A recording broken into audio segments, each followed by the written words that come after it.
Alright, the chair a little closer, and we should be all set up. So, doing a quick Sunday stream. So, unless we left off, we were on Ice Age, so I'm just going to set that all up. Now that I know that I'm technically recording right now. Yeah, one of my other things... we did get through Innistrad. I was going to say, didn't we do Ikoria? Yeah, we're on Invasion now.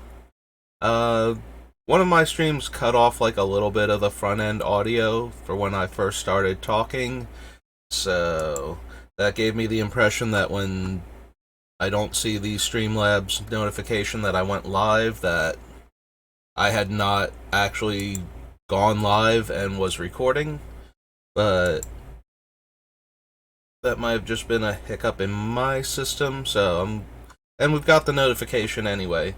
So normally I work Sunday, Monday, Tuesday, Wednesday, and I used to work Fridays, but we hired a bunch of new people, and we needed to divvy up the hours a bit, which is why I've been able to stream on Fridays. In fact, that was part of the impetus to start streaming, was that I could do 3 days a week now. I would have all this extra time. So, I'm Saber, and if you're joining me probably through the VODs or through my YouTube page, I'd like to thank you for giving me another shot and seeing what I'm doing here. I'm very happy, actually. So last night, as I'm checking my YouTube page, I noticed that not only did I have 13 views, I know people with millions of views, thousands of views, even like just the decent streamers in YouTube, but, you know, I've been doing this for 3 weeks now, and I had 13 views and a single like on one of my Baldur's Gate Alchemy drafts. And it's the internet. You know, most people who take time out of their busy schedule to, like, react to somebody doing something new or trying something out who is not professional, who has not done this before, who doesn't have any kind of, you know, reputation or clout on the internet. I have seen so many people be so negative to people starting out. I was 100% prepared for any interaction to be negative. Like, in the beginning, especially. So to have my very first interaction with my YouTube channel be one, like, no comments, just one like, just feels way better than I thought it would. So, I'm introducing myself at the beginning of the video and remembering to post on my Twitter that I'm doing this little impromptu stream before work. So I got a couple hours at best. So we're starting with Invasion Block today. So Battle is a Duress variant. Discard a card at random from your hand. If you discard a creature card in this way, put it into play unless any player pays 5 life. Yeah, no. Our deck, we would actually pay 5 life to stop our stuff from getting into play. +1/+1 and draw a card. Destroys the creature if you kicked it. It deals damage based on the power, right? Yeah. It does have to be a non-black creature, but it doesn't have to be non-artifact. A lot of early Magic cards, because Terror was the first black removal spell, almost all of them for, like, forever were target non-black creature for black removal. And then a lot of times they would also put in the non-artifact clause, because usually black removal was flavored as either the psychological attack with Terror, or, you know, the destruction of organic material, which, you know, artifact creatures not really known for, unless they're Phyrexian. Then they're a horrible mishmash of the two.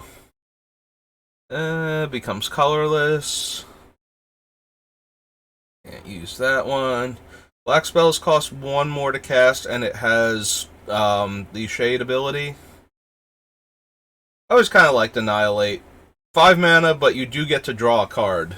And I always love card advantage, so the built-in 2-for-1 while saving yourself board position always kind of appeals to me, and then it never makes it into the deck because there's always way more efficient removal spells or way more versatile removal spells. But I always like seeing Annihilate. Artifact Mutation destroys an artifact and gives us Saprolings. So Assault and Battery is one of those funny cards. So when I was playing Limited back when Invasion came out, I was doing very good at the one local gaming store that I played in, and I would frequently win their 8-man drafts. So we would buy a box there, and we would do an 8-man, and the remaining packs would go to the winner. Through this, I wound up opening, so I usually open 3 boxes of a new set to try and put my collection together to get one of every card. So between the 3 boxes that I got and all of my prize winnings for like a month with Invasion, I did not open a single Assault and Battery. This thing, I had more copies of all of the other rares in the set. This was before Mythics. I had more copies of all of the rares in the set than I did of Assault and Battery. It took me forever just to get one copy, which was really frustrating because Assault and Battery was actually, like, starting to see some tournament play at the time. You know, Sorcery Speed Shock or a Hill Giant, but it's both. So the versatility in it made it very appealing to green-red decks at the time. I think this is around the time Fires of Yavimaya showed up, because I'm pretty sure Fires is going to be in this set too. Like, I know Fires is from this block. I think it's in this set, so I believe this is where the Fires of Yavimaya deck started catching on, and Assault and Battery was run in that deck, and I could not get any copies, and I was so frustrated by that. Like, it's an uncommon. How can I open, like, 5 boxes worth of product and not get, one copy of an uncommon? Good times. Tap target untapped creature. That creature deals damage equal to its power to its controller. Most of the giant things that we're giving away, A, we want them to attack, so we don't care about tapping them, but B, they're already doing so much damage to the people that we're giving them to that spending a card slot on this does not seem great. Separates lands? No. Alright, so here is Bind. I mentioned Bind earlier. Bind is a stifle effect. Oh, it is only activated abilities. I thought it could counter triggered abilities, too. Okay, so we're not even going to bother with Bind, then. I thought it could counter triggered abilities also. So I was considering it as a way that we could cast our giant scary monsters and then not die to their own effects. But since it only counters activated abilities, that's not going to help us at all. Alright, so this is Abyssal Spectre, except it adds red instead of the second black, loses the 1 toughness, and gains haste. So okay, but not great. Yeah, I think if we're going to use the Spectres, we're going to use either Hypnotic as the go-to one since it's at random and can get rid of, cards that the opponent doesn't want to go to the graveyard from their hand, or we're going to use the Entropic because it is much larger most of the time. And if it's not larger, then the opponent doesn't have cards in their hand and they're going to lose the 1 card anyway. Blurred Mongoose, can't be countered, can't be the target of spells or abilities. Filters black mana, deals a couple damage to each creature. If a source would deal 3 damage or less to Callous Giant, prevent that damage. Deals 1 damage to each creature. Oh, right, so this one, is Daragaz's Flame an Earthquake? Yeah, without flying. I was thinking it was just a Pyroclasm, but it's without flying, so Canopy Surge is the bad Hurricane variant to go along with our bad Earthquake variant. Only during combat, return target creature card from your graveyard to play. That creature gains haste. Return it to your hand at end of turn, and put a creature card from your hand onto the battlefield, and then sacrifice it at end of turn. Yeah, no. Unfortunately, not for either of those two. Chaotic Strike during combat after blockers are declared. Choose target creature and flip a coin. If you win the flip, that creature gets +1/+1 until end of turn, and draw a card. No, thank you. There is the... Yeah, I said Chromatic Star when I was looking at Barb Sextant. Barb Sextant is actually Chromatic Sphere. But with the cantrip effect happening at the beginning of the next upkeep, where Chromatic Sphere happens immediately. Can pump itself and sacrifice it to deal damage equal to its power to target creature. Beginning of each player's upkeep, that player gains 1 life for each basic land type among lands they control, and then this deals 3 damage to them. So, very weird card. It could have just said that it deals damage to them greater than the number of so if you have 5 lands, you're actually gaining life, which is a really weird thing or 4 lands even. You're gaining life, which is a really weird thing for red to do.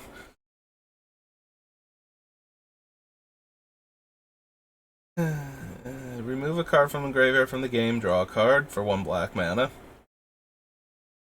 The attendants sacrifice themselves for 3 mana for 1 mana activation, but are 5 drops. So, I don't think we're going to be using Daragaz's, I think, is the Jund colors.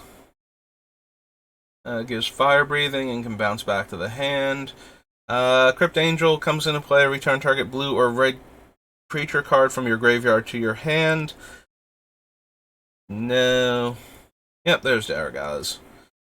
Enchanted creature gets -1/-1 and can't be blocked except by artifacts and or black creatures.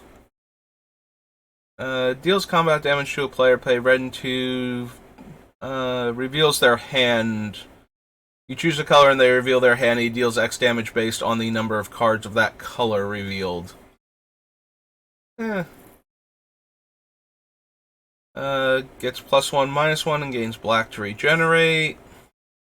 Name a card other than a basic land, then reveal the top 7 cards of your library and put all of them with that name into your hand. Remove the rest from the game.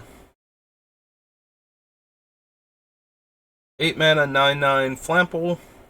Beginning of your upkeep, sacrifice a creature and sack a creature to regenerate it. So, no on multiple fronts. First of all, it is an 8-drop, and we don't need any other large creatures that aren't either playing into our deck's strengths or actually helping us win the game when we need to cast a creature. This thing is neither of those. Also, if the opponents don't want us helping them kill each other, they can just sacrifice Strosis to itself. It's not sacrifice another creature to regenerate it. So, if they don't want to participate in this enforced murdering of each other, then they can just sacrifice the Strosis when we give it away. Do or die is all creatures face up, and then they sack one of the piles. Can't use that one. Sacrifice a creature or land, draw a card. Dredge. I remember when I first saw this card, I felt like what they had done was that they had forgotten the other part of the effect. Black, sacrifice a creature or land, gain some life, draw a card. Or, anything, like any other positive ability whatsoever, because this would actually have been okay, and this effect actually shows up in Tempest. On one of there is a 2/1 rat that lets you sacrifice one of your permanents. It specifies the permanents. I know you can sacrifice a creature. I think you could sacrifice one other type of permanent too, because they don't like you being able to get rid of your enchantments in black, because a lot of them have negative side effects, and they don't want you weaseling out of the negative side effects by being able to get it off of the table once you got the good stuff out of it. So, in that format, though, buyback was a thing. and being able to sacrifice the target of the buyback spell canceled the buyback spell. So, like, it lost all of its targets. It fails to resolve. There's so much terminology. Fizzling, countered upon resolution, counter due to state-based effects. I think the current one is fails to resolve. I think. I could be mistaken. There's been so many different terminology for when a spell loses all of its targets and is countered by the game mechanics as opposed to being countered by a spell or ability. Which is why spells that say can't be countered that have targets, a lot of the older ones say can't be countered by spells or abilities because they can still be countered by the game state, changing to make all of its targets illegal. But yeah, Dredge the spell as opposed to the mechanic feels like it should have been either had more game text, any little bit of, because you're already paying only a single black and getting to draw a card, but you're sacrificing a creature or land. You should get something else out of that. Excuse me. It feels like, but you don't, so I always felt like this one was missing a tiny bit of text off of it, and it just somehow got sent to print. It's kind of like Mindless Null in original Zendikar was supposed to be a 2-mana 2/2, and it accidentally went in as a 3-mana 2/2 that can't block under most conditions, and became one of the worst magic creatures ever printed because of that. Like, at least if it was a 2-mana 2/2, it would have been an efficient attacker. It's a bear with minor downside, but it was such an aggro format that I don't think anybody would have cared. But because he was a gray ogre with downside instead of a bear, actually considered one of the worst magic creatures ever printed. And I kind of felt like Dredge falls into the same category where it's missing something that was supposed to have there, just like a tiny bit of upside in addition to drawing the card to make it worth having sacrificed a permanent for. This one, if you paid the kicker cost, gets 2 counters and fear. Beginning of your upkeep, you may search your library for a basic land card, reveal that card, and put it in your hand. If you do, skip your draw step this turn and shuffle. All elves get +1/+1 in Forest Walk. Giant creature gets -1/-1 for each basic land type among lands you control. +2/+2 or kick for +5/+5. Lands tap for more mana. Yep, there's Fires of Yavimaya. Good old Fires.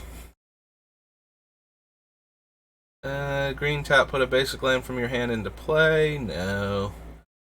Fire breathing on our black creature. No. Destroy target land, search your library for a basic land card, and put that card onto the battlefield tapped. Nope. Yeah, I think we added Reap and Sow because it could get Homeward Path on the list. Frenzy Tilling is limited to basic lands, though. Gifu Fire is part of the cycle where you could pay more mana to cast it at instant speed.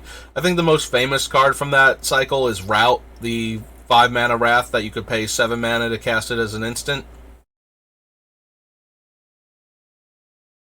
Makes us show our opponent the top card of our library. But, at the very least, we get a 1-mana 1/1 out of it.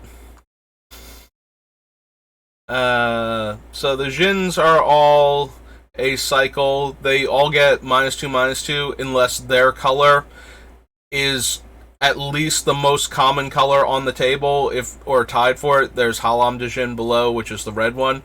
So yeah, this one has 2 mana to regenerate. This one has haste, and they're all 6 mana. This one's a 5/5. This one's a 6/5, and I think the green one begins with a J, so we'll see it soon. But yeah, there's Harrow. Gateweaver can pump a blue or red creature +1/+0. So not really worth it. Hooded Kavu has black to gain fear. Hunting Kavu is the same as the spider from Ice Age, except that it's a Kavu.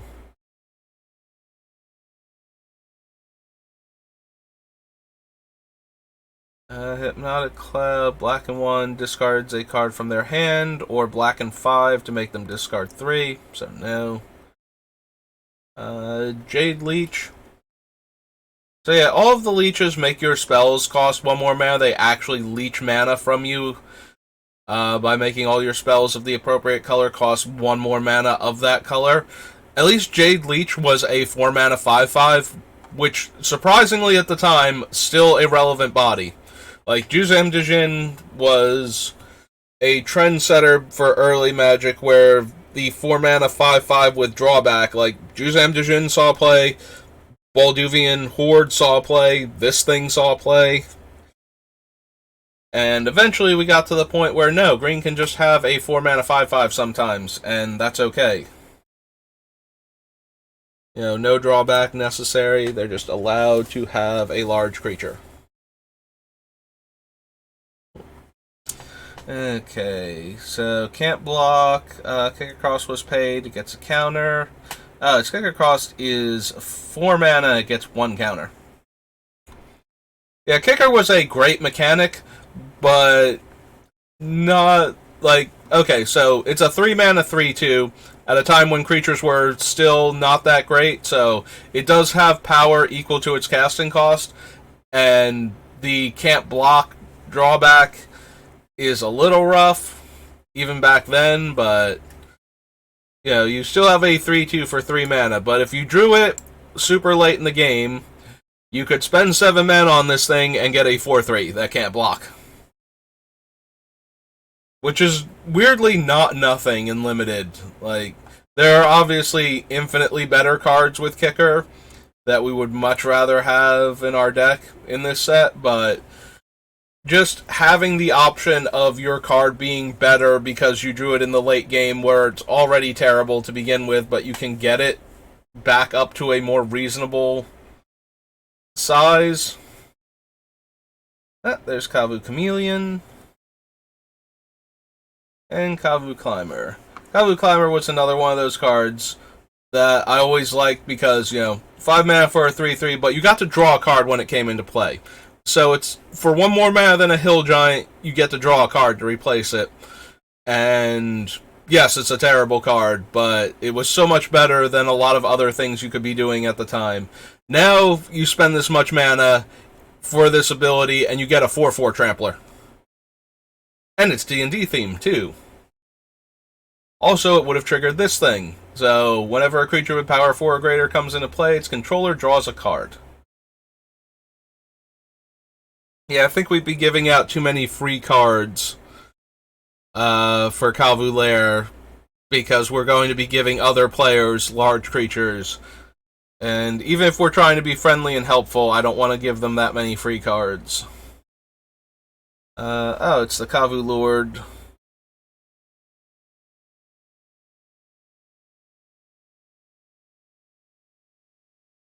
Gives all of your other Kavu trample, and he gets the counter when another Kavu enters the battlefield. Notably, this was back when they didn't make Lords one-sided, so your opponent putting Kavu into play does grow your Kavu Monarch. Kavu Runner has haste as long as no opponent controls a white or blue creature. +1/+0 for each basic land type among lands you control. Then we have, this was the good kicker one. This was the one, so it's a bear, or for 5 mana, it's a 5/5. So you could play it on turn 2, and you could play it on turn 5, and it perfectly slotted into both pieces of your curve, and was an efficient body at both mana costs. Yeah, Kavu Titan was the poster child for how kicker should be, and what a optimized kicker build looks like. Because both ends of it are exactly what you want to be doing at that mana cost. So, yeah. He is the original. This is the card that we want when Wizards is designing kicker cards. Like, look at this thing and try to get as close to this as possible, depending on what else is going on with the card.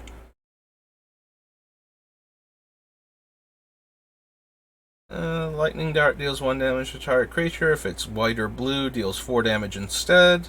No. That has white in the activation. 1 mana 1/1 or 9 mana 6/6. Not exactly our Kavu friend up here. Tap the Vanguard to give it +0/+4. 5 mana 4/6 attacks or blocks. Put the top card of your library into your graveyard. If that card is a land, prevent all combat damage that Loafing Giant would deal this turn. Nope. Here's Lotus Guardian. One of the worst mana dorks ever. It is a 7 mana 4/4 flyer that taps for 1 mana of any color. I love looking at old Magic cards. Also, do note that this is a rare. Like, this 7 mana 4/4 flying mana rock is a rare. I mean, yes, Wizards does still make us pay like 6 mana for a 4/4 flyer, but those are commons, and those tend to only exist for the purposes of limited, for giving the colors without flying a creature that they can cast. Whereas this abomination, like, if you knocked it down to 6, it would still be unplayable outside of limited. And it probably wouldn't have seen much play there either. We can't play Spite and Malice. +2/+2 and can't block. So he gets +1/+1 for each planes opponent's control. Discard 2 cards at random. Meteor Storm deals 4 damage to target creature or player. Yeah, we can give red creatures trample with that one. Power and toughness equal to the number of lands you control. -2/-0, and black to return it to the hand. Can't run the Nightscape ones. Green and 1, add 1 mana of any color to your mana pool, so no. Good old Obliterate. Can't be countered, wipes the board of everything except for enchantments and planeswalkers. Since planeswalkers didn't exist, and it calls out what it destroys. Overabundance is fun. It is a mana flare and a mana barbs at the same time. I actually have the, what was his name, Yurlock built as a commander, and that is one of the cards that I had in mind immediately when I saw him, and I was like, I want to build a deck where my opponents get lots of mana and get punished for having lots of mana.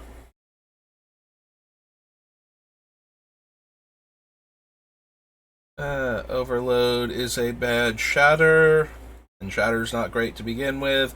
Pain is target player discards a card from their hand, and Suffering is destroy target land. So, nope. There's Phyrexian Altar when it loads in. Yeah. Again, would love. Normally, when I'm trying to sacrifice things for value, I love Phyrexian Altar. Just lets you do so much, but we're only going to be able to cast stuff on our opponent's end step, basically, or during their second main phase, so nowhere near as good. Battleflies is Vampire Bats, except Phyrexian themed.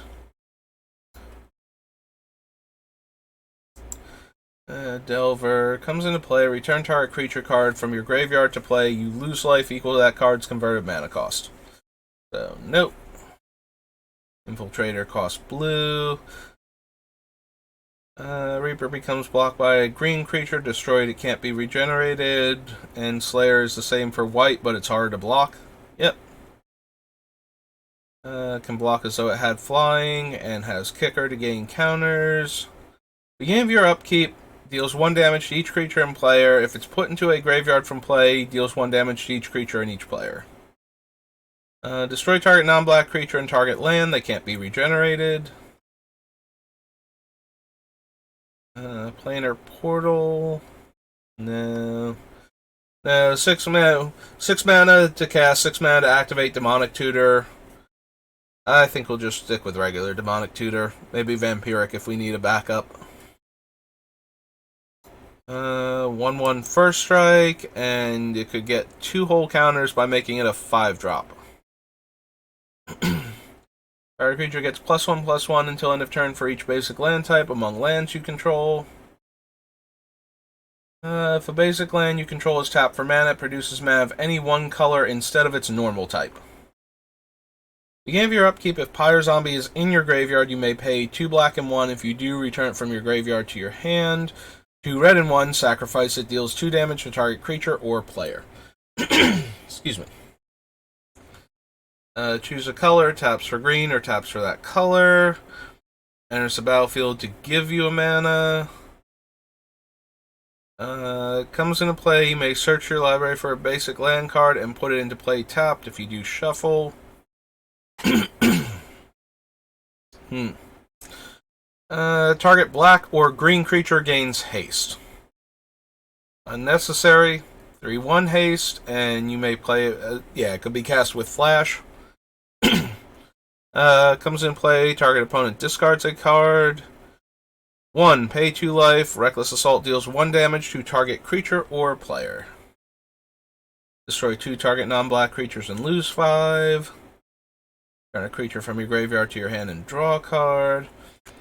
2 target cards from your graveyard to your hand. Remove restock from the game. All okay cards, but nothing even close to what we're looking for.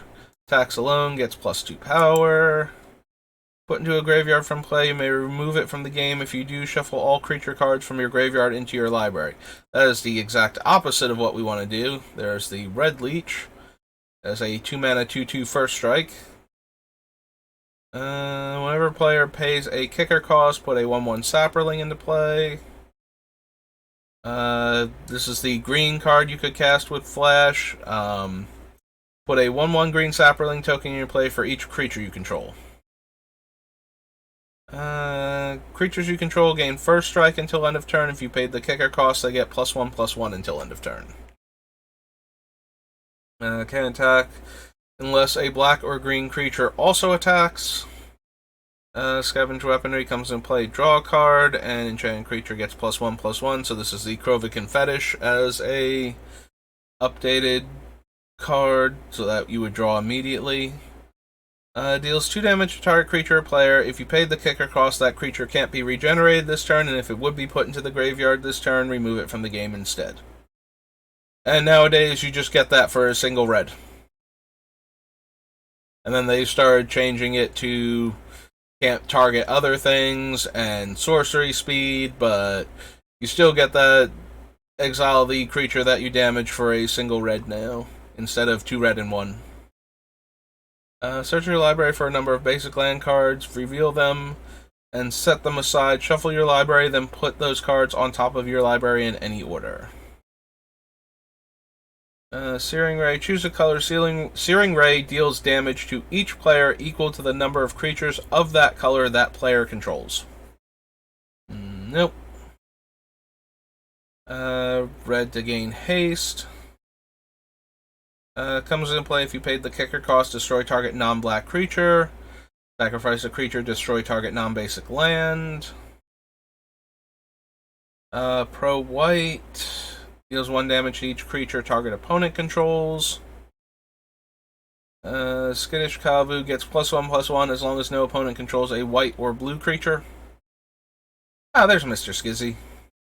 So, 4 mana, 5/3, and for an extra red, you don't have to sacrifice it at the end of turn, and it has haste and trample. Slimy Kavu makes a land a swamp. Beginning of your upkeep, target player loses 1 life. Sacrifice Smoldering Tar. Deal 4 damage to target creature. Anytime you could play sorcery. Nope.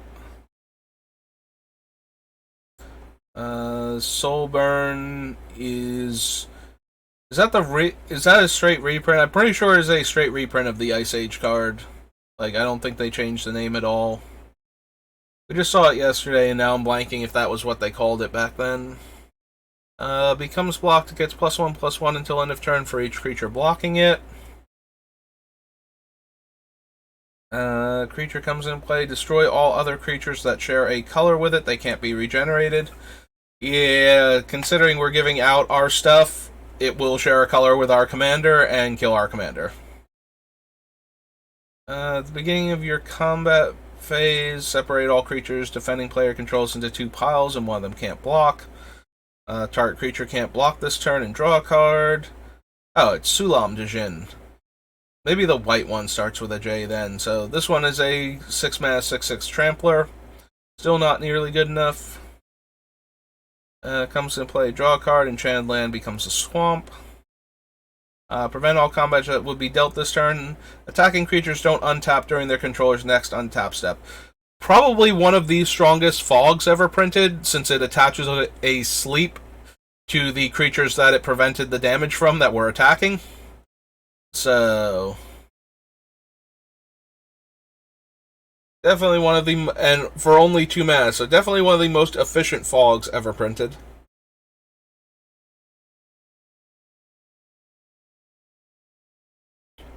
Whenever land comes into play, tap all lands its controller controls.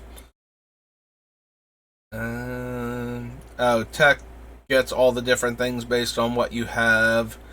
So, no toughness because we don't have plains, no flying because we don't have an island. So, +2 power for a swamp, first strike for the mountain, so it'd be a 4/2 first strike trample. And if we gave it away, it would have, very weird stats depending on who we gave it to. So, probably not. Comes in play if you paid the kicker cost. Oh, right, you may reveal cards, so you basically cascade into another creature. Does it just put it into play? Put that card into play, shuffle. Yeah. So it doesn't cast it, but other than that. Okay, so Thunderscape Apprentice. Black tap, target player loses a life. Green tap, target creature gets +1/+1. So neither of those. And just bigger versions make them lose 2 life and gain the 2 life, or creature gets +2/+2 until end of turn. That is white. Destroy target non-basic land. Good old Tribal Flames. Sabo Tavok. Her Assassin. Pairs a color with the most common color among permanents or tied. Creature destroyed this way can't be regenerated. Decree is choose a creature type and kill everything of that type. Her web hurts non-basic lands with weird, lands with an activated ability that doesn't produce mana don't untap during their controller's untap step. Target player can't play lands this turn, draw a card. May play Twilight's Call anytime you could. Oh, this is the black one, so everybody returns all creatures from their graveyard to play. Definitely not. That is a blue kicker. That is a blue activated ability. That hurts all black creatures, so that would include, all of ours that we're running that we actually want in play. Airborg, Urza's Rage. Nice big old 10 damage. The non-flying 2 mana Birds of Paradise. Vertaloth, the Ancient. When Emissary comes into play, if you paid the kicker cost, destroy target artifact, it can't be regenerated. Grappler gains Trample. When it attacks, gets +2/+0. As a white kicker cost. Void is the name a number and destroy all permanents and discard all cards from, is it target opponent's hand? Yeah. That have CMC based on that number. 2/2 first strike, deals combat damage to a creature, destroy it. 2/2 first strike, death touch. Perfectly reasonable.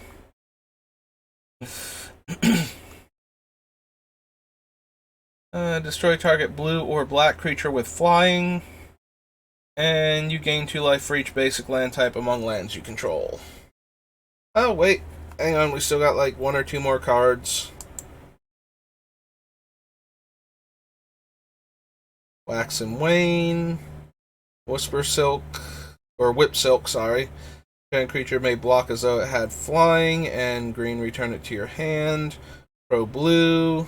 Oh, we got a bunch more cards than I thought. Power is equal to the number of red creatures in play. Toughness equal to the number of green creatures. Yeah. So, nope, nothing from Invasion. Back we go. So, Invasion, and now to Ixalan. Let's see if any of the pirates want to join the Beamtown Bullies crew.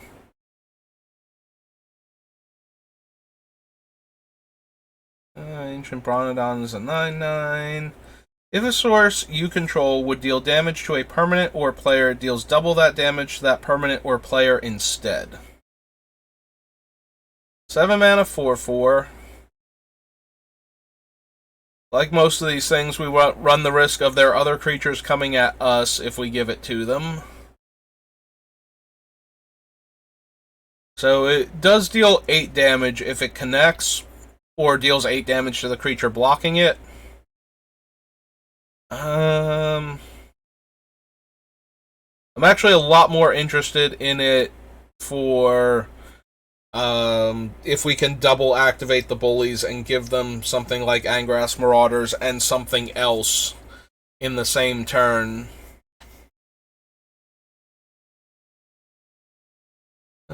Beginning of combat on your turn, target vampire gets +2 power. Enters the battlefield, you may have it fight another target creature. Enters the battlefield, target opponent loses 1 life for each vampire you control. 8 mana, tap and sack it. Prevent all damage that would be dealt to creatures this turn. Creatures you control gain hexproof. 1/1 flash, enters the battlefield with a +1/+1 counter on it for each creature that died this turn. Taps to untap a land. Ooh, this might be a much better version of that same one, like the 3 mana 3/4.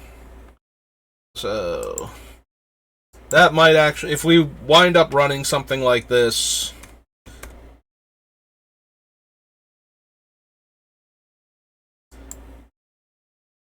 Well, I've definitely spelled Ixalan wrong in one of those 2 words, because I did not spell Ixalan.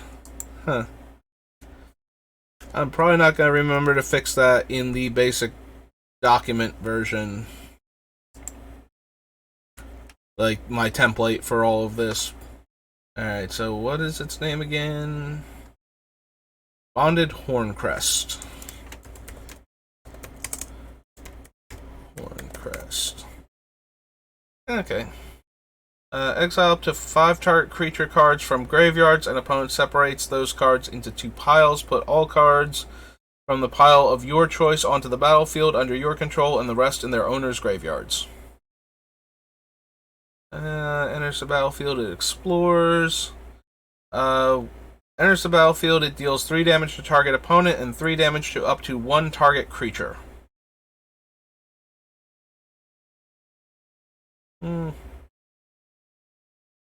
Flannery has haste and makes treasure when she attacks, and then buffs based on treasures. Lets us steal stuff.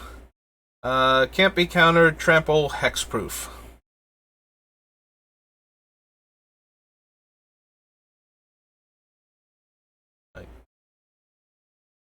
I can see.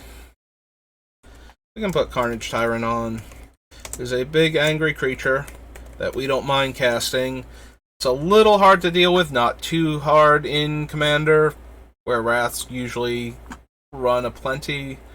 But at least it doesn't die to target removal, so we might get a hit or 2 in first.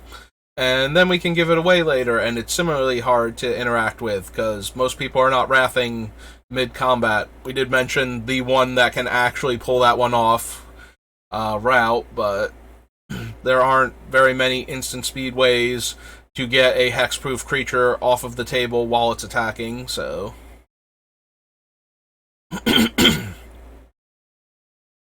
Okay, but not great. There's Colossal Dreadmaw. Mean with dinosaurs, Conqueror's Galleon. Contract killings, destroy a creature and get 2 treasures. Sacrifice an artifact or creature to draw 2 cards. +3/+3 and trample. Deals 3 damage to target creature or player, gain 3 life. Enters the battlefield. If you attacked with a creature this turn, target opponent discards a card.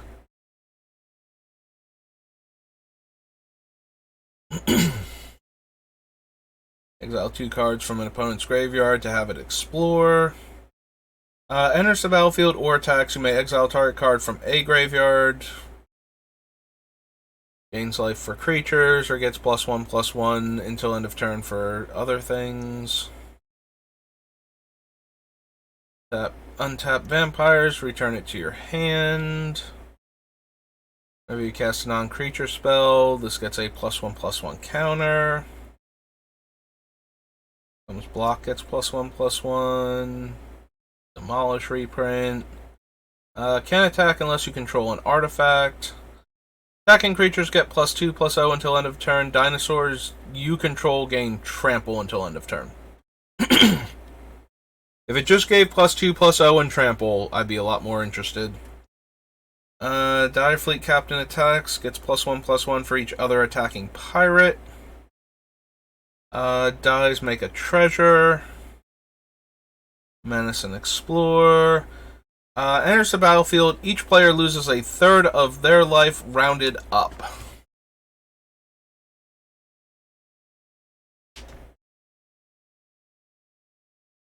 It is symmetrical, but we control when it happens.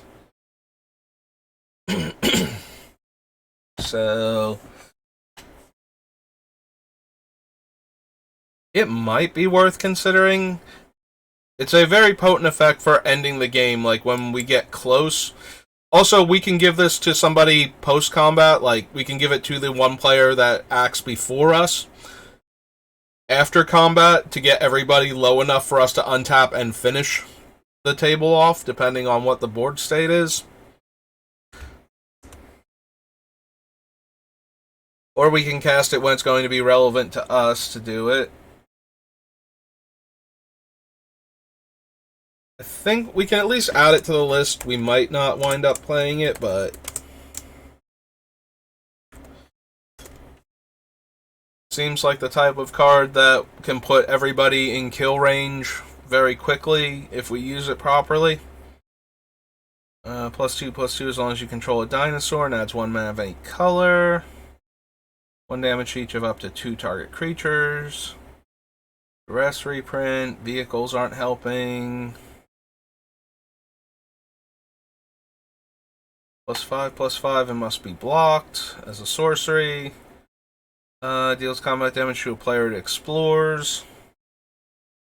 2/1 menace. When it attacks, if you control another non-token pirate, you may pay 2 to make a pirate token. Enters the battlefield, destroy target creature an opponent controls that was dealt damage this turn. I actually prefer the ones that don't specify an opponent controls, so that way we can give it to our opponents for when their stuff got dealt damage in combat, and now they have to choose one of their own creatures to die. You know, they attack with a big thing, it gets chump blocked. Especially if it's our thing and we want our thing to die. If we're reusing them, of course, then we would lose the whatever the effect is that's doing that, but that might be worth it just to get the other creature back as an option.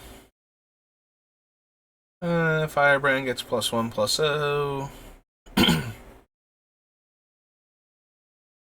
Menace and Sacrifice deals 3 damage up to 2 target creatures. Deals 3 damage to target creature. Deals 6 damage to that creature instead if you attacked. 4/2. 3/3. 3/4 reach. Turn a pirate. Oh, right. This returns one of each of the major creature types from Ixalan to your hand. Growing rights. Headstrong Brute can't block. Has menace as long as you control another pirate.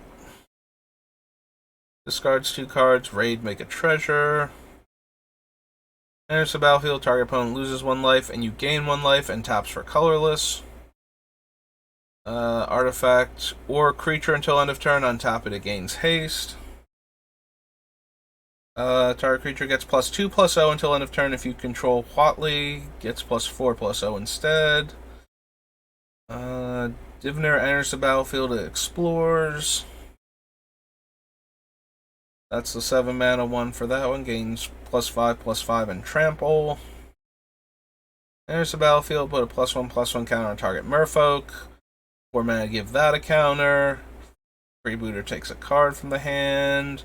+1/+1 as long as you control another merfolk. Lightning Strike reprint. Deal a damage and cast a pirate to untap it. Whenever a creature you control explores, gives -2/-2. Sacrifice an artifact or creature. I mean, if we're going to use an effect like this, we are probably just going to use Goblin Bombardment as our way to grab our things back and throw them for a single point of damage around the table. If we can't find anything better to do, since that is a free sack outlet as opposed to this one which requires mana. But we'll figure that out when we get to Tempest. +2/+2 in lifelink. Explores. 2/1 haste. Puts a counter on a creature and then can tap for 2 mana. Old Growth Dryad enters the battlefield. Each opponent may search their library for a basic land card and put it onto the battlefield. Tap, then shuffle. So if we gave this out, the player that we gave it to doesn't get a land, and everybody else does.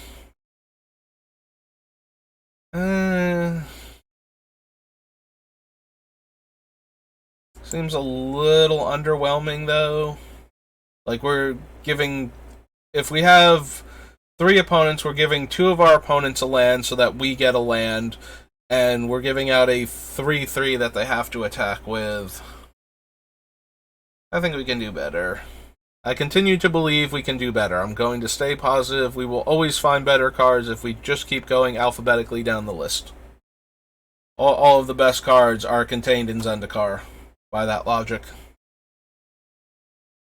But not Battle for Zendikar. That one's terrible. Zendikar Resurgent, or Rising, or...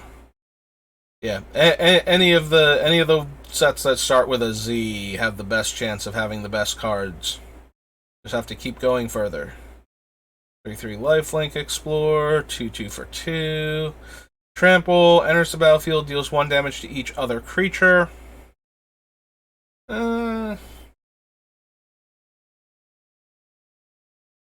Whenever an opponent discards a card, that player loses 2 life, and raid, they discard a card.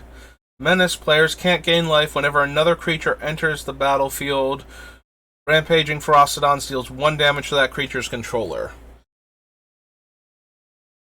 So, if we give this to the go-wide decks, like the token makers and whatnot, we can, as long as it's their turn when they're making the tokens, like they're not using like risks at the end of an opponent's turn, we can give it to them in response to their token makers, or during their upkeep to discourage their token makers.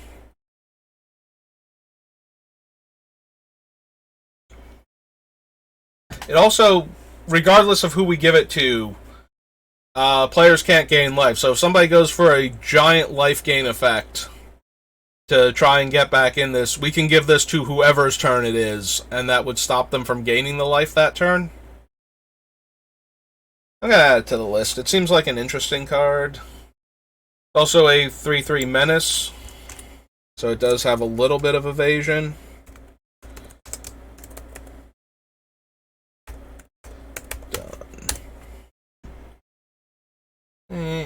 Ranging Raptors is the enraged to get a land from your deck. Hatchlings dealt damage, create a 3/3 dinosaur token with trample. As dealt damage, you gain 2 life. Other creatures you control have haste. Enters the battlefield, make a 3/3 dinosaur token with trample.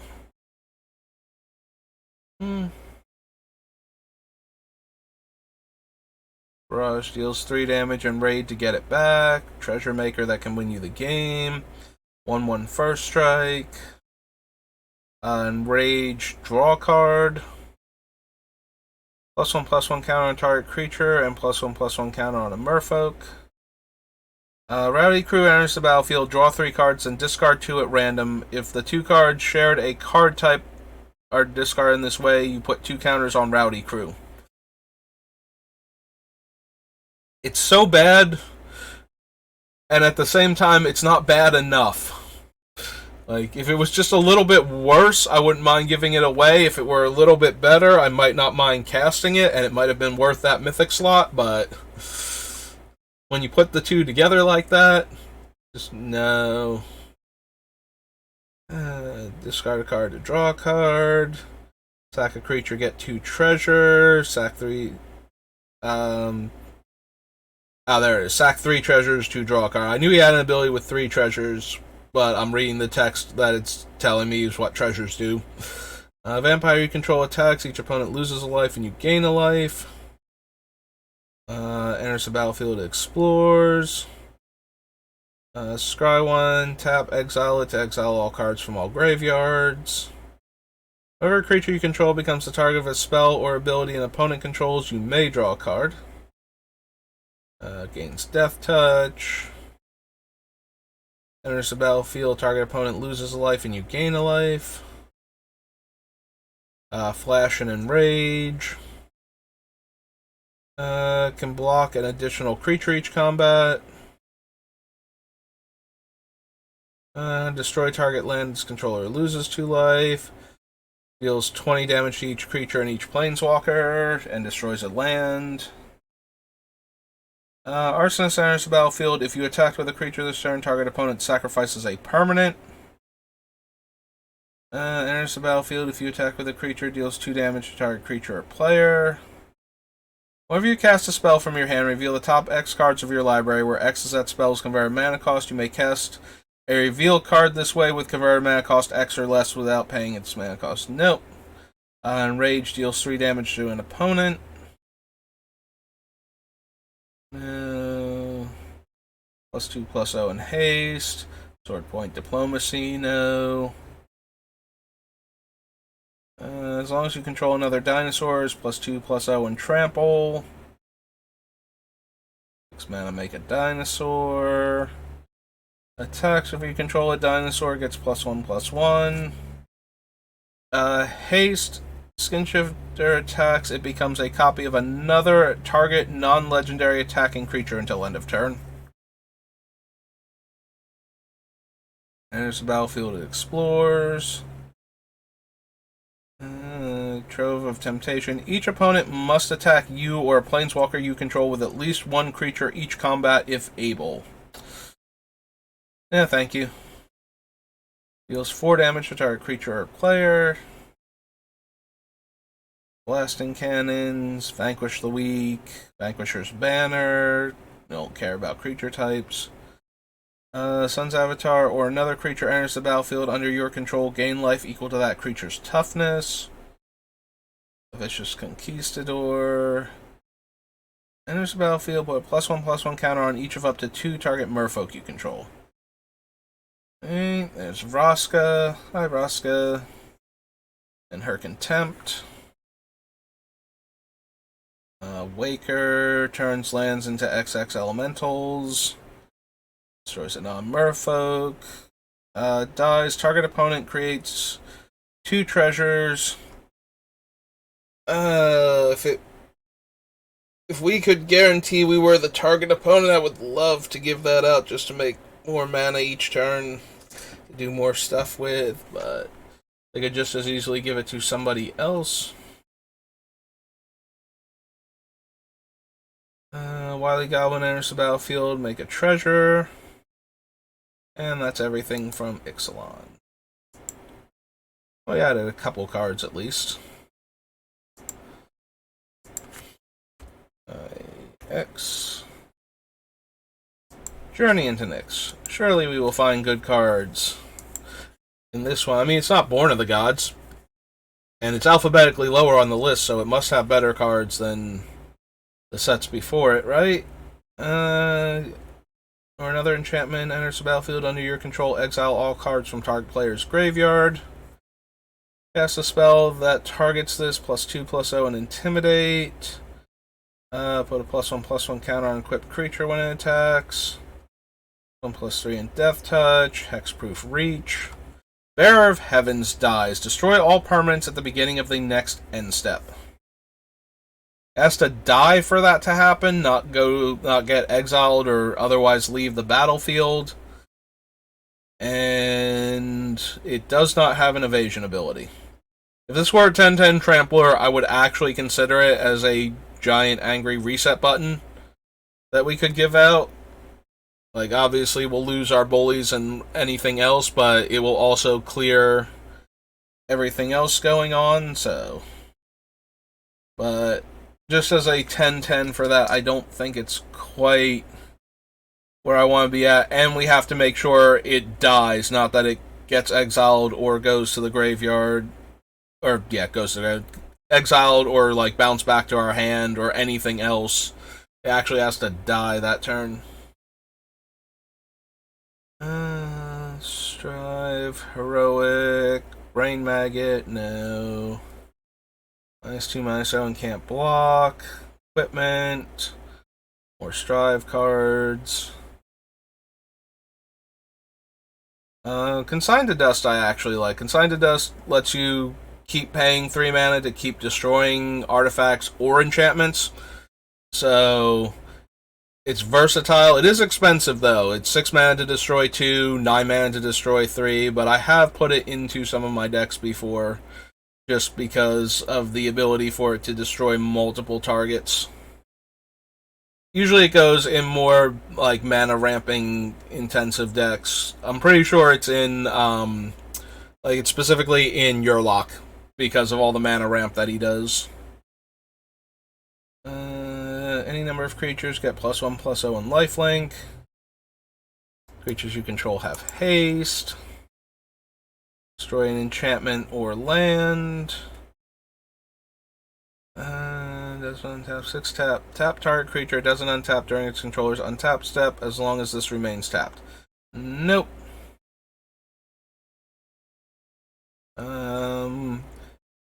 We probably don't need, like, the Dictate of Erebos and the other one, Grave Pact.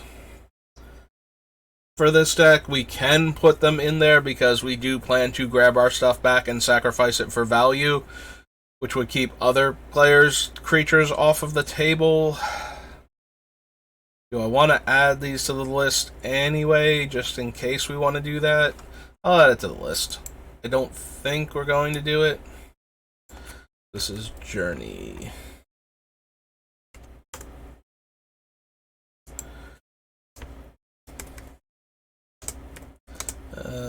Erebos.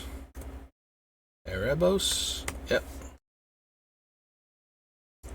Whenever a player taps a land for mana, adds 1 mana that land could produce, and if a source would deal damage to a permanent or player, deals double that damage to that permanent or player. I forget if... I don't think Dictate made it into the Yurlok deck, which now that I'm looking at it, I'm wondering if that was an oversight on my part, if I just somehow missed it. Forgot that that's what the green Dictate was. I have to go double check that later. Another enchantment enters the battlefield. Under your control, creature's opponent's control get -1/-1. Another enchantment enters the battlefield under your control. Target creature gains Intimidate. Draw a card. Cheap spells makes the Eidolon deal damage. Destroy all non-enchantment creatures. Destroy target enchanted creature or enchantment creature. Death Touch and Minotaurs gain Death Touch. Make 2 Minotaurs. Sacrifice the font, get a land. Sacrifice the font, deal 5 damage. Sacrifice the font, Return up to 3 target creature cards from your graveyard to your hand. I forgot how dumb that one was. You get 3 creatures back for 1 card. And an investment of 6 mana over 2 turns if you need to.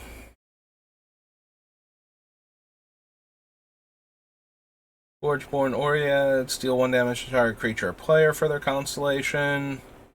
5/4 with Monstrosity. 2/1 can't block for 1. Tap add green. 5/4 constellation, target creature must be blocked this turn if able. 6 mana 4/4 flyer. As stated before, uncommon. Definitely doesn't get upgraded to rare if we add a mana and give it the ability to tap for mana of any color. Grim Guardian or another enchantment enters the battlefield under your control. Each opponent loses a life. No. Enters the battlefield with 4 counters on it and pay 4 to double the number of counters on it. Well, give it counters equal to its power, so if it's getting buffed by other things. Humbler of Mortals enters the battlefield under your control. Creatures you control gain trample until end of turn. 7/7 and can monstrous to make a Hydra token. Makar. Scry, you may pay 2. We're not really scrying. Top 6 cards of your library, put up to 3 enchantment cards. No.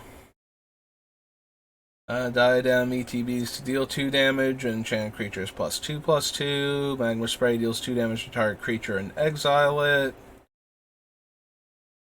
Enchant land is tapped for mana. Its controller adds 2 mana in addition, in any combination, not in addition, in any combination of colors to their mana pool.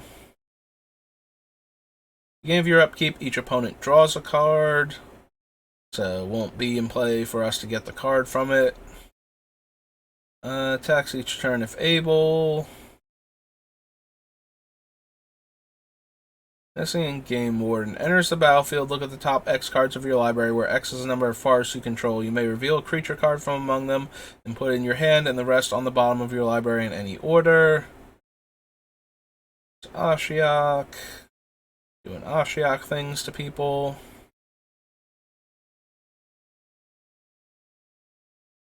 Nyx Infusion. Beginning of your upkeep, put the top 2 cards of your library into your graveyard and 3 exile it. Return target card from your graveyard to your hand. So nope.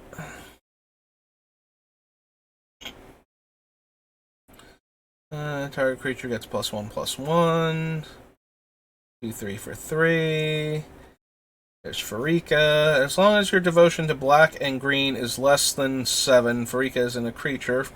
Exile target creature card from a graveyard. Its owner puts a 1/1 black and green snake enchantment creature token with Death Touch onto the battlefield. So we have to exile our own stuff in order to get the Death Touch snakes for us.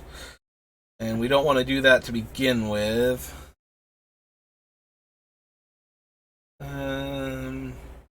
Rogue things probably don't matter at all to us. Other centaurs get +1/+1 vigilance and trample.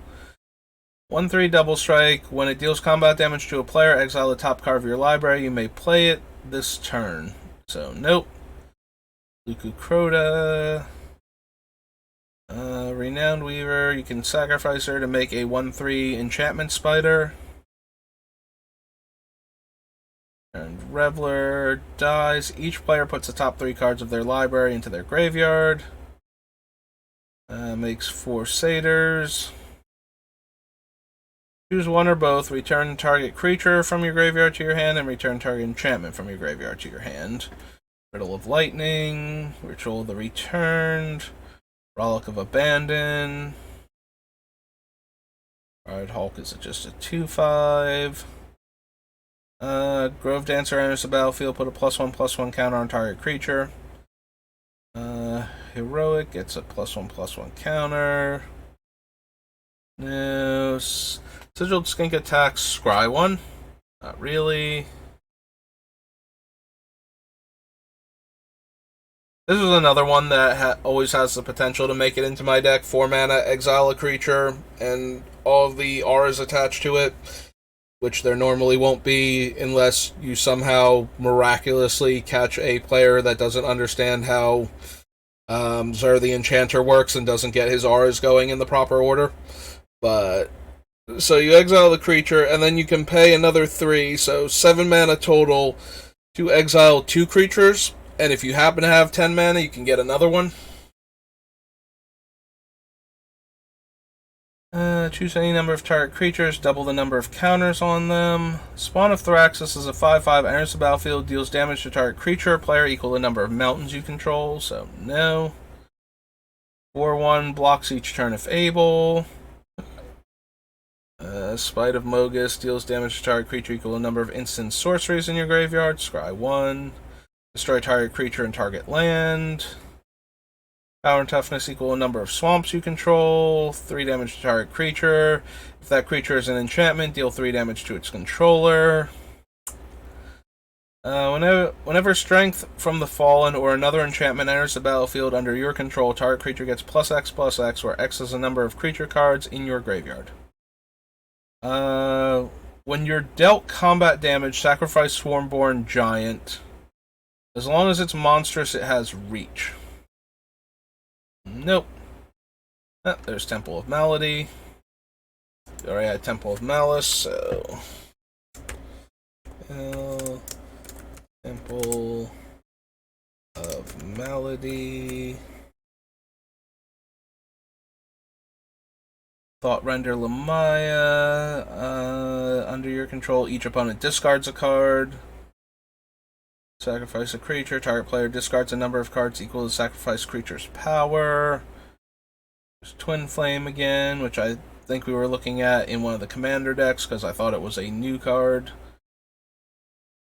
4/3 Monstrosity 1 becomes monstrous, deals 2 damage to each opponent and each creature your opponents control, and Worst Fears, which is a Mindslaver effect. Did it lose my parameters? Updating. Up, there it goes. Alright, so that was Journey. Next, we have Judgment.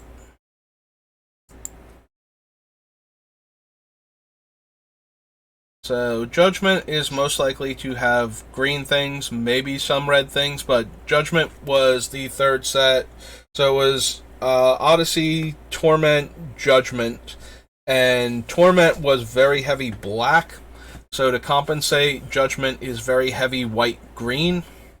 So, and red was kind of neutral in both. Red got a little bit of a bump, and blue got a little bit of a bump in Torment because they are black's ally colors. So they kind of stayed neutral for this one. So Anger gives everything we control haste as long as it's in the graveyard, and we control a mountain, I believe. Yep. Threshold gets +2/+2. Block flyers, and may block an additional creature. +2/+2 and has tap to deal damage. Each player returns all black and all red creatures from their graveyard to play. Yeah, we don't want our stuff back. Thank you kindly. Discard card at random, +2/+2 until end of turn. Unless a player has it, deal 4 damage to them, once each turn. 3 cards from your graveyard. On the bottom of your library, Battlefield Scrounger gets +3/+3 until end of turn. Ron gives out Trample. These are all the you may pay life instead to basically negate the effects. Not really interested in them in a game where you start off with 40 life. They were designed for like 20 life starting totals. Target creature gets -2 power. Target creature loses flying, and this says flashback. Deals combat damage to a player. You may search your library for a basic land card and put that onto the battlefield tap. Shuffle your library. 3 worms and has flashback. Tap an untapped dwarf. Target creature gets +2/+0. Tap destroy target land unless it has this, deal 2 damage to them. Deals 1 damage to target creature, and that creature's control, unless that creature's controller has this deal 2 damage to them. Comes into play, each player discards a card from their hand, discard a card from your hand to regenerate it. Deal 3 damage to target creature or player, draw a card. You can draw 20 or more creatures, you win the game. Urnham de Jin reprint. Enchanted creature gets +X, where X is the number of creature cards in your graveyard. Gives out Swamp Walk. Makes X 1/1s. Damage can't be prevented this turn and has flashback. 2/2 flyer becomes a 5/5 flying fire breather at threshold. Has a white flashback. Return target card in an opponent's graveyard to their hand. Put a +1/+1 counter on target creature. No. Genesis lets us buy our creatures back from the graveyard as a Raise Dead. Still not gonna do it. Oops. 5 mana or 6 mana 5/5 Trampler. Comes into play, deals 4 damage to target player. Each player may remove any number of cards in their graveyard from the game, then each player loses 1 life for each card in their graveyard. Draw a card. Way more relevant when the format had Threshold in it, and getting them to remove the cards in their graveyard. You wanted to have 7 cards in your graveyard, but, you can't take 7 from this stupid thing, so. Also, Flashback being in the set. It's a bunch of bears. Can't be blocked except by artifact and black creatures. Attacks. An instant block. Defending player loses 1 life for each card in their graveyard. Add 1 mana of any color that a land you control could produce. +2/-1. Comes into play. Put a +1/+1 counter on target creature. Just goes legendary. Sacrifice Wayfarer. Put a land from your hand into play. Sacrifice Liberated Dwarf. Target green creature gets +1/+0 and gains first strike. Lightning Surge. Living Wish. Green creatures and white creatures have protection from Gorgons. 5/5. Threshold. Mass Gorgon has protection from green and white. Exchange your graveyard and library, then shuffle. Comes into play, you may put target card from a graveyard on the bottom of its owner's library. Turn 2 target cards in an opponent's graveyard to their hand, destroy target artifact or enchantment. Pro black and gets 3 counters, and all the phantom creatures have if they have you prevent the damage and you remove a counter. They don't have if they had a counter on them, which made them very interesting if you could get their base toughness above 0 with an Anthem effect, then they were entirely immortal to damage. Comes into play with 2 counters, and you can tap to put a counter on it. This one was a 3/2. Planar Chaos is a coin flipping card. Move X cards in a single graveyard from the game. Can't use that one because it has the white mana symbol. Seed Time is good against blue players trying to cast spells during your turn. Prevent all combat damage X target creatures would deal this turn. Till end of turn, other players can't play cards from their graveyard. Oh, right, this let you cast your opponent's flashback spells.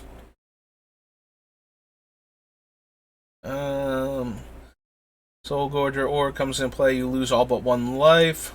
When it leaves play, you gain life equal to the amount of life you lost when it came into play. So if we give it to an opponent, on that opponent's turn, that player's life total becomes 1. There's got to be a way that benefits us, like where we can deal just 1 damage to them. So I am going to add that one to the list. So this is Judgment. Yeah, and Grace's Judgment. Go back up to the other Judgment. The Soul Gorger Org. 2G's an org? Yeah. Alright, so the Spell Gorger comes into play. Discard a card at random. When it leaves play, draw a card. Alright, the Gorgers all have like a different word, so Soul Gorger, Spell Gorger. Stitch Together, Sudden Strength, Sutured Ghoul. I'm scrolling through these a bit too fast. +3/+3 and draw a card. Creature card from your graveyard to your hand. Sutured Ghoul comes in play. Remove any number of creature cards in your graveyard from the game. Power is equal to the total power removed. And the same is true for toughness. 2 damage to target. 2 damage to each of 2 target creatures. Deals 5 damage to each creature without flying, but only if you have Threshold. Sacrifice a land. Target creature you control gain Shroud. Thrisk gives out +5/+5. It's a bad kill spell, even for limited. Treacherous Vampire attacks or blocks. Sacrifice unless you remove a card in your graveyard from the game, and Threshold, it gets buffed. Werewolf, you have Threshold, gets +2/+2, and has when this is put into a graveyard from play, you lose 4 life. Discard a card from your hand, regenerate Tunneler Worm, Venomous Vines, and World Gorger Dragon. World Gorger comes into play. Remove all other permanents you control from the game. When it leaves play, return the removed cards to play under their owner's control. Most notably with World Gorger Dragon, if it dies with its trigger on the stack, it is one of the old versions of this card. So, in one of the earlier sets, we got the Fiend and the Butcher, Mesmeric Fiend, and I forget what the Butcher's full name is, but I used to have a deck in Standard that I called the Stupid Fiend Trick deck, because the Fiend took a card from your opponent's hand and gave it back when it left play, and the Butcher exiled a creature and gave it back when it left play. Both of those cards, because of the way they were worded, this used to be the way that cards like Oblivion Ring were worded. Nowadays we get the wording where they lose the card until this leaves play. Though these cards are not worded this way, they are 2 separate abilities. So if World Gorger Dragon dies while its other ability is on the stack, its second ability will trigger and it will try to give back everything it's taken, but it hasn't taken anything yet, so there's nothing to give back. Then its first comes into play ability resolves, and it takes everything away, except now it's gone, so it can't ever give any of that stuff back anymore. So if you give an opponent World Gorger Dragon, and the ability goes on the stack, and you kill World Gorger Dragon in response, it will actually exile every other permanent they have. Forever. They can put their commander in the command zone, everything, if it's in play, everything else is gone. I forget, I know it's restricted in Vintage, I believe. I don't think it is banned in anything else.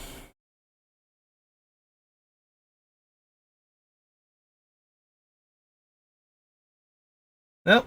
Okay.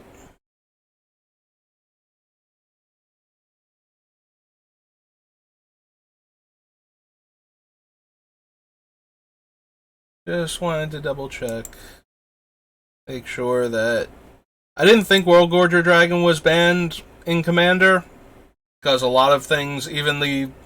so there was an infinite combo also with World Gorger Dragon for the same reason. So if you animate dead a World Gorger Dragon, animate dead causes the creature to leave the battlefield when animate dead goes away. You have to sacrifice the creature again. So you animate dead a World Gorger Dragon, tap all of your lands for mana.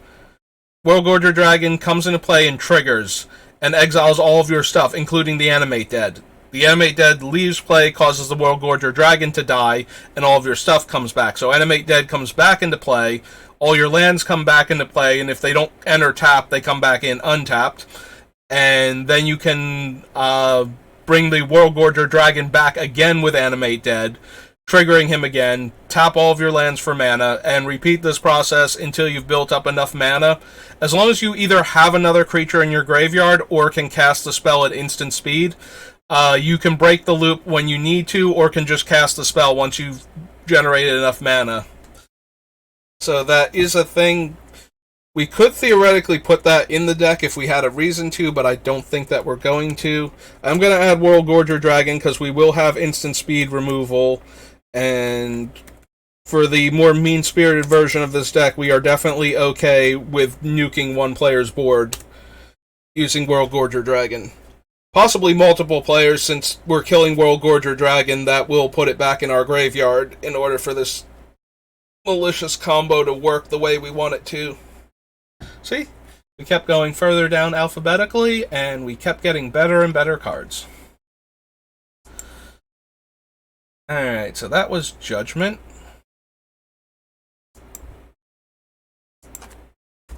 J is now for Jumpstart.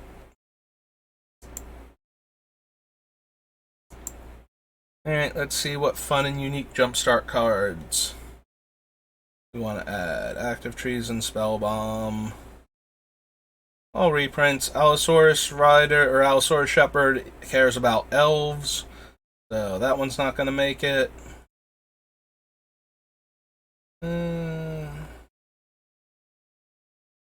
Encyclopedia, Ashmouth Hound, Bolt Formation, Augur Spree, Ball Lightning, Barrage of Expendables, Beetleback Chief.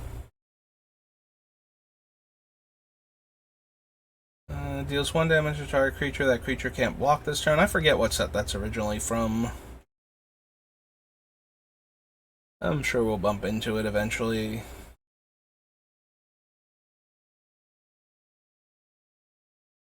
Bloodhunter Bat. No.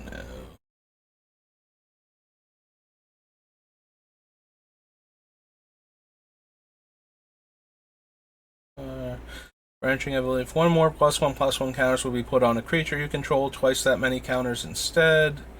No, we're not doing that sort of thing, so that won't help us. Chain Lightning. Chain Brute doesn't untap during your untap step. One, sacrifice another creature to untap it.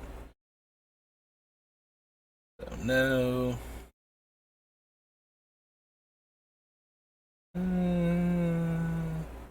Oh, Crater Hoof. Oh, phone's ringing. Be right back.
Alright, and I'm back.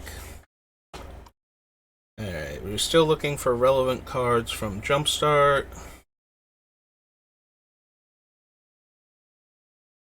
But first we have to find the cards that are not reprints. That's Dwynen's Elite. I'm pretty sure that's a reprint, but it's a card I don't even care about to begin with, so...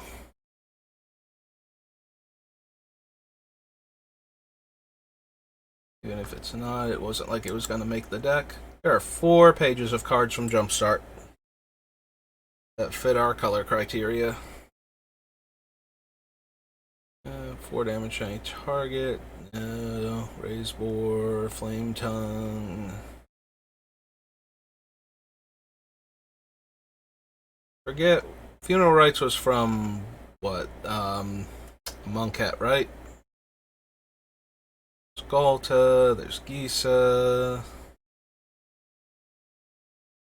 Commando, Goblin Goon with alternate artwork, Goblin Lore with alternate artwork, Rally, Gonti.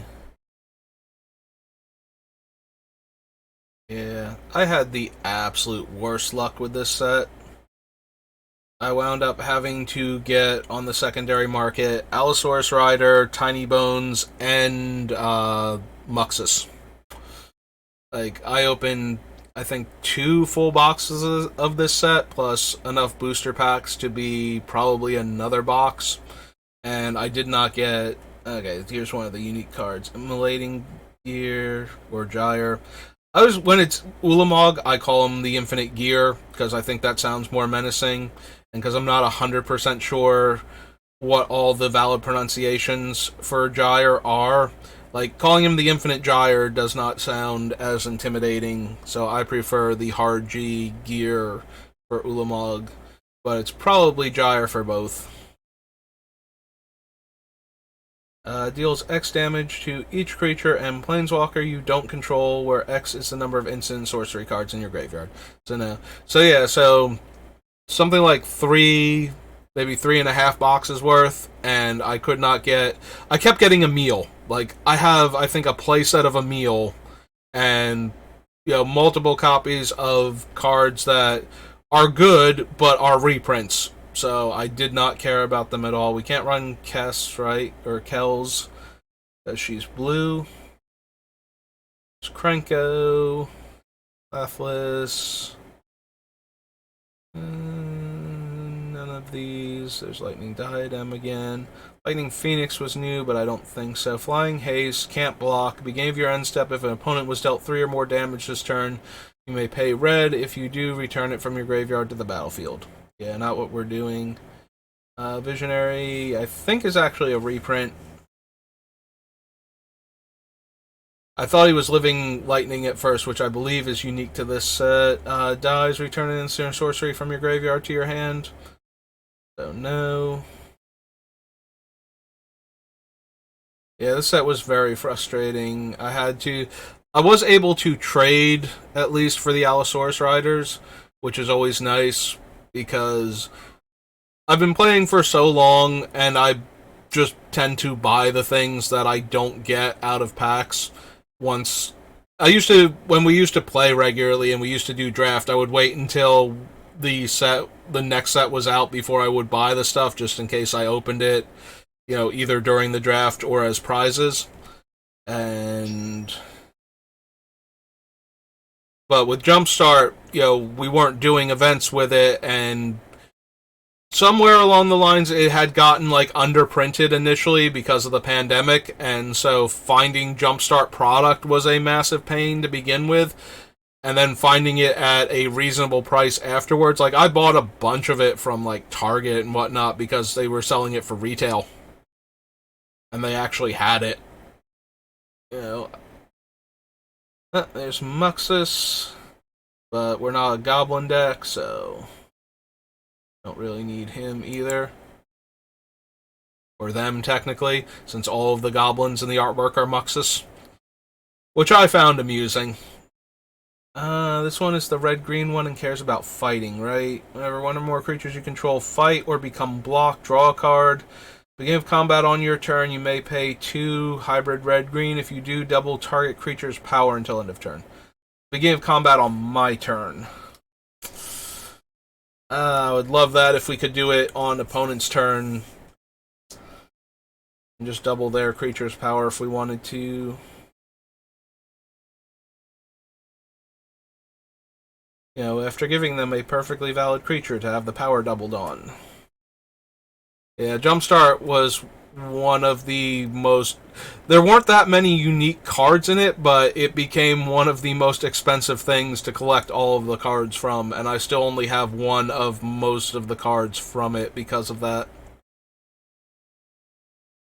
Yeah, I know most people, because of how expensive the card is on the secondary market, would be thrilled if they got, Craterhoof Behemoth. I was angry at Craterhoof Behemoth because I already have, a playset from Avacyn, and I didn't need any more, and I wasn't planning on selling them anytime soon, and I was not planning on, I didn't have any extras to trade, but I was okay with that because I don't do a ton of trading. So, and of course, nobody that I was trading with actually needed a Crater Hoof Behemoth particularly badly, so I wound up having to trade like other stuff in order to get the Allosaurus Rider, Muxus, and Tiny Bones, who were like the three cards I most wanted from the set. Allosaurus Rider being the most expensive, Muxus being one of the better tournament cards, and I just love Tiny Bones. Such a silly card, and it works good in my Mogus deck. Like, it actually fits in with the theme in there, with the whole discarding cards and damaging opponents if they don't have cards in their hand. Since my Mogus deck is all about forcing opponents to draw and then discard, and punishing them for doing both. Along with just punishing them for continuing to exist in the same game as me. Yeah, I actually got Sethron as the Chinese New Year promo before I had a regular copy of him. That was another one I did not open. Yeah, I couldn't even open the regular rares that weren't that good. I just kept opening like the same 3 or 4, and then all the reprint cards.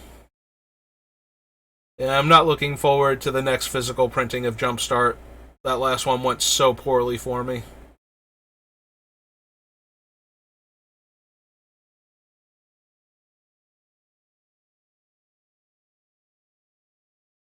There's Tiny Bones. Yeah, we're not making opponents discard those, so Tiny Bones not as good here. I mean, we might be able to make them discard their hand. I think there are a couple of creatures that can make players discard their hand when it comes into play. But then we still need to have the 6 mana, and Tiny Bones has to be in play for us to activate it. So I don't think... If we wind up with those cards, I will remember Tiny Bones exists and come back to him. Towering Titan is the defenders, right? Plus, enters with X counters where X is the total toughness of other creatures you control, and sacrifice a defender. All creatures gain trample until end of turn. Alright, one more page. Probably only a few cards. DNA, Basswood Zendikon, Burn Embrace, Warfire Javelineer, Weaver of Lightning. Alright, Witch of the Moors. That was another one I had. This was, I think, the last one I had to get in order to complete the set. Because I couldn't open her either. We don't gain life, though, so... Like, as a focal point of the deck. This one, the Zerzoth, was one of the ones that I kept opening. Like, Emil was the mythic I kept opening. Zerzoth and Kells were the rares, like the unique rares that I kept getting. Opponent draws their first card each turn. If it's not their turn, you create a 1/1 red devil token. And whenever one or more devils you control attack, one or more players, you and those players each draw a card, then discard a card at random. Yeah, Zerzoth almost made it into Mogus. Like, he was at least considered. I think it was the discard at random part that I did not appreciate. Because Mogus has a lot of expensive spells that I try to get, like, I'm trying to build up to, that will eventually deal a lot of damage to the opponent, and I don't want to discard them at random looking for lands. I want to either discard them because I'm not anywhere close to them, or I want to keep them and discard the other things if I'm getting close, type of thing. Like, if he was just a rummage instead of at random, I'd be much more inclined to play him in Mogus. Even if he just made my opponents draw the cards, I would be more and then discard a card at random. I would rather have, if that were his effect, I would be running him, actually. So that was Jumpstart. And Jumpstart Historic Horizons is the alchemy thing, so we're just going to go to Kaladesh. Let's go to Chandra's home plane.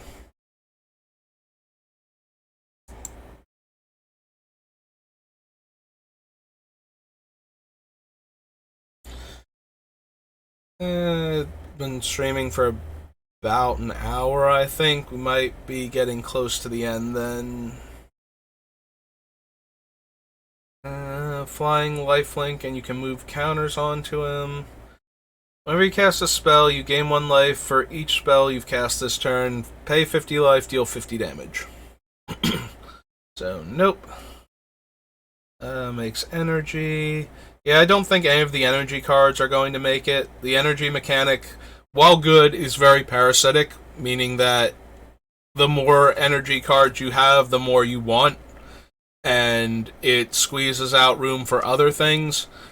And the few of them that, like Aetherworks Marvel, that actually do the thing on their own, like, we don't want that kind of effect in our deck. We don't want to cast our spells for free, because half of our spells are terrible by design, so we just want to avoid that. So those things probably won't make it. 5/4 gives us 5 life. Spend all that energy, make a 6/6 artifact beast. We don't care about counters, so the Armorcraft Judge isn't doing anything. It has white in the activation. That one's okay, but not amazing. Yeah, I think we would rather have a card like Tamiyo's Safekeeping over Blossoming Defense, so that way we can also dodge Wrath effects on the Bullies to try and keep them around longer. Yeah, Bomat Courier. The only entertaining thing about Bomat Courier is every time we give it to somebody, they're losing the top card of their deck because they have to attack with it. And since they're probably not discarding their hand, they're just losing the top card of their deck at random each time. But that would take eternally too long to exile relevant cards. And unfortunately, since most scrying is done right before drawing a card, and most of the search and put on top is also done that way. I think we had this discussion with like one of the other creatures that like milled everybody 3 cards when it came into play. And yeah, we're just never doing it at the right time. Pyrogenius deals 2 damage to each opponent, deals 4 damage to target creature, and deals 6 damage to target player and each creature they control. I'll let you exile it, and you can choose to cast it, but that's not great for us, so adds 2 red, deals 4 damage to target creature, and the emblem where you deal 5 damage to target creature or player when you cast a spell. Yeah, not anything that our deck needs. Buffs artifacts. Enters the battlefield. Target opponent may have you draw 3 cards.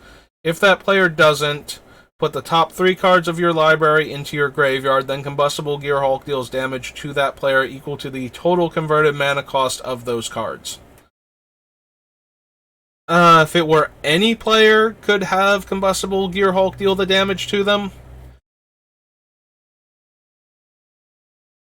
If it were worded the other way around, where it's any player may have, one player may have it, like if any player chooses to, going in turn order, then you would mill the cards and deal damage to that player. But if they didn't choose that, then you would get, if nobody chose to do that, then you would get to draw the 3 cards. I would like that a lot more for this deck, because I don't want them to, I want to give Combustible Gearhulk to them and have them choose us. And then we have to take the damage or give them 3 cards, because I don't want to give out 3 cards. I already didn't want to give out like 1 or 2 cards. If one of our other opponents would be the one choosing to take the damage, then I would absolutely run Combustible Gearhulk because of that. And because then either one of our, like if we give somebody 3 cards, sometimes that's not great, but if other people are taking a lot of damage and then the Gearhulk gets to attack one of them, I would like that a lot more. I would be way more interested in that one. Cultivator, more energy cards. Has to be a creature we control to bounce it back to our hand.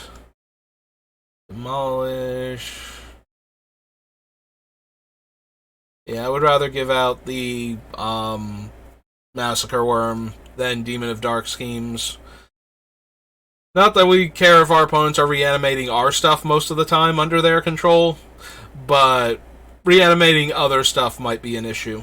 And giving opponents that option, not something I'm particularly interested in. I think they have the option to take it, right? Look at the top 10 cards of your library, exile up to 2 creature cards from among them, then shuffle your library. Target opponent may choose one of the exile cards to put onto the battlefield. Yeah, so we can't forcibly give them one of our terrible cards. I think we still get, like, one of the other ones, right? Put the rest onto the battlefield under your control. Yeah, so we would get our 2 terrible creatures and get hit with both of the negative effects, and they wouldn't take anything. Dubious Challenge, you are such a terrible card. Absolutely the worst. Enters the battlefield, you may put target artifact or creature from your graveyard on top of your library.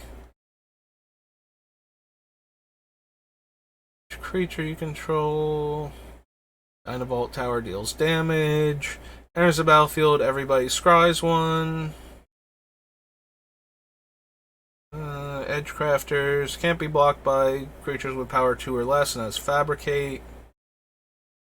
There's additional cost to cast this. Sacrifice X creatures, destroy X creatures. Enters the battlefield tapped. Yeah, so that one doesn't work to begin with. More energy cards. This elephant loves his job. Beginning of each end step, if a +1/+1 counter was placed on a permanent you control, it also gets a +1/+1 counter. Alright, so Filigree Fox. If we're grabbing back our own stuff, if we give it out, we give out 2 life to the one player, and probably 2 damage to another player, unless, they block.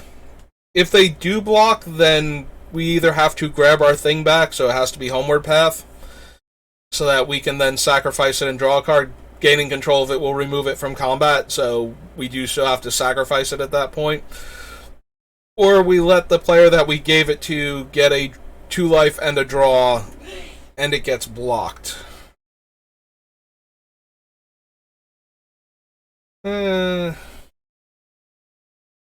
Also, Circuit Mender is just better for when we get to Neon Dynasty.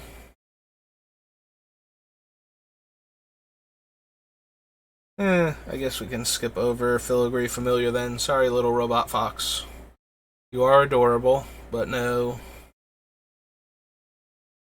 Artifacts cost less, +1/+0 as long as you control an artifact. Does nasty things on the upkeep and grows, but that's not good enough. Lets players draw cards when they have no cards in their hand. Gonti. That one cares if you have Nisa.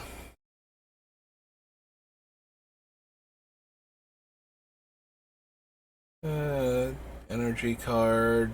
Creatures with no counters get -2/-2. Reach and Fabricate. Hunt the Weak.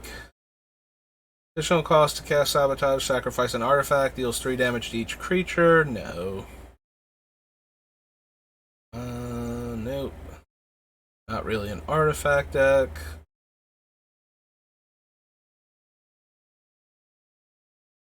Up to 1 target creature can't be blocked this turn. Wherever Key of the City becomes untapped, you may pay 2 if you do draw a card. It is another way to make the creatures that we give out unblockable, because it does work on any attacking creature. In fact, it works on any creature regardless, like that creature doesn't even have to attack. And we can get the card, like, even if they sacrifice the creature that we target, if we target somebody else's thing, we would still get the card back later. Alright, I'm at least going to add it to the list. So, this is Kaladesh.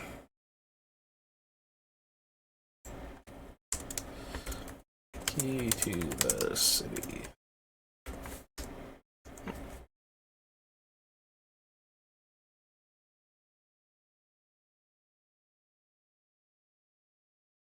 larger than life.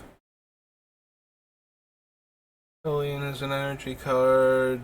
Dies, put a +1/+1 count on a creature you control. This searches for Pyrogenius. More energy cards. Lost Legacy is not what we're interested in. Nor is Madcap Experiment, because the things that we can hit off of it will kill us. Marionette Master, Malphus Doorbuster, Malphus Squad. 10/10, but no evasion. Another energy card. Death Touch. Makes everybody lose a life. Alright, so probably not. Gain 3 life, reveal the top 2 cards of your library, put all land cards among them onto the battlefield and the rest in your hand, and creatures you control get +5/+5 and trample. So, super underwhelming, but expected for the Planeswalker pre-con deck. Untap target land, make it a 5/5, return target permanent card from your graveyard to your hand. And this is the one that you only need to +1 her once and keep her alive, and then you get an emblem with whenever land enters the battlefield under your control, you may draw a card. I do like this Nisa a lot, primarily for that. If she lives for one turn cycle, you get her ultimate, and her ultimate is actually super helpful. Every time you landfall, you draw a card. She's not really doing anything that the deck cares about, though. Like, we're not a ramp deck that's trying to put lots of land into play where we would get to draw like 4 or 5 cards if we could just get her to go off. So, probably not.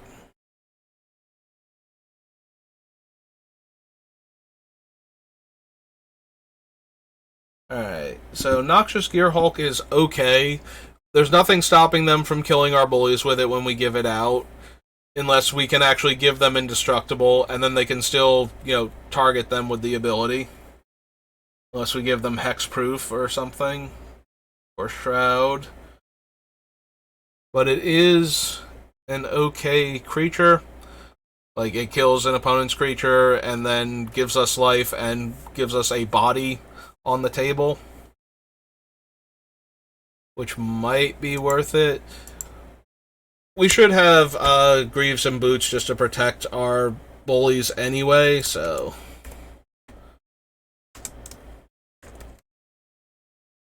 We'll add the Gearhulk just as a stabilizing card. We need stuff that we can cast. I keep saying that because it's true. We do need actual creatures that we're not killing ourselves by putting into play. And we can potentially give out Noxious Gearhulk. If an artifact or creature entering the battlefield causes a triggered ability of a permanent you control to trigger, that ability triggers an additional time. So we can't double trigger for our opponents things that we give out, which is for the best, because I love Panharmonicon, and if it worked for this deck, it would be terrible in every other deck, and then I wouldn't love it as much.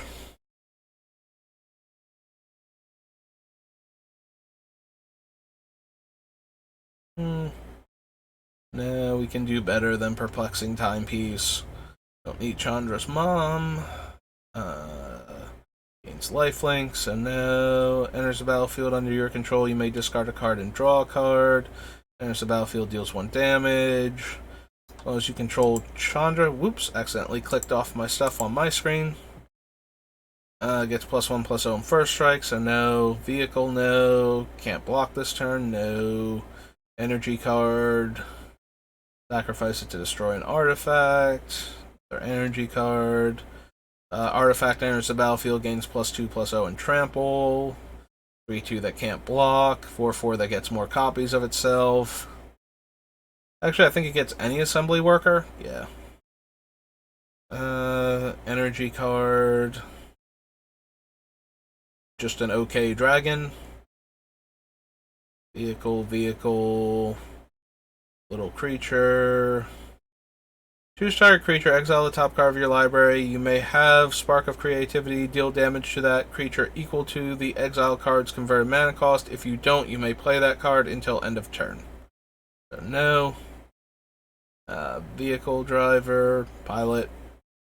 Becomes tapped, deals 1 damage to each opponent. Energy card. Makes vehicles into creatures. Sacrifice an artifact, put a +1/+1 counter on this, and give it indestructible.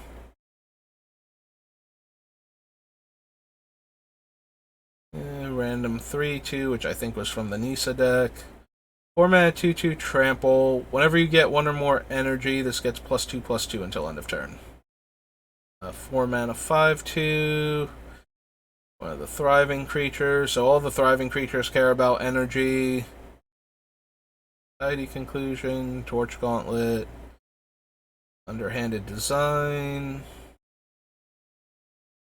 Destroy target creature. If you control an artifact, deals 3 damage to that creature's controller.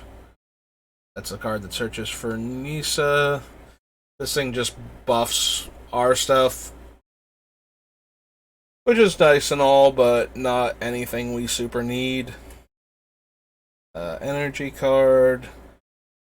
4/5 Menace. Fabricate 2.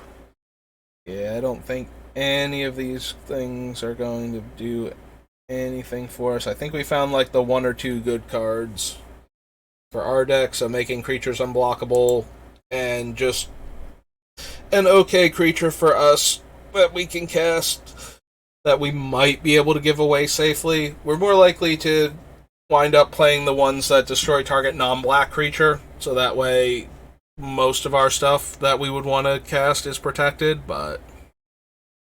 Alright, so that was Kaladesh. We don't need Kaladesh Remastered. It's going to be about 1:30. I think we can stop here for now. So we stop after Kaladesh. Alright, got a few more sets done. Feel good about that. So I hope you enjoyed the video. If you did, you can find all of the VODs stored on YouTube. I am SBR_BLD on basically everything that I'm actually on. So you can find me over there on YouTube, here on Twitch. And thanks for watching, and have a good day.